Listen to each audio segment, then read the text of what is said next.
High all, আমি আসলে আজকে বাগানে আসছি।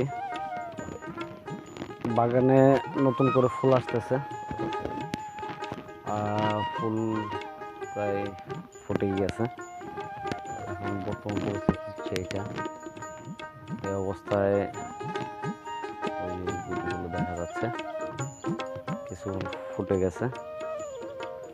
এরকম বেশ কয়েকটা গাছে আছে, অলরেডি দু একটাতে এরকম চলে আসছে।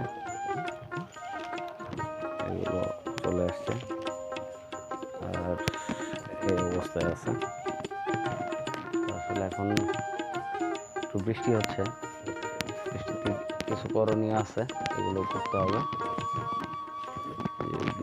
এখন একটু যত্ন নেওয়া লাগবে, হয়তো পোকা আক্রমণ করবে। হচ্ছে বর্তমান গাছের অবস্থা। আম বাগানে এখন ঘাসগুলো বীজ দিয়েছিলাম, ঘাস মারার বিষ। অতিরিক্ত পরিমাণ ঘাস হয়ে গেছিল। পেছনে মোটামুটি অনেকগুলো গাছের গোড়া দেখা যায়, আসলে মারা গেছে ঘাস। তো এখন আসলে তেমন কিছু করতেছি না। এখন কাজের ভিতরে হচ্ছে এই যে গুটিগুলো আসছে, এগুলো পরিচর্যা করা।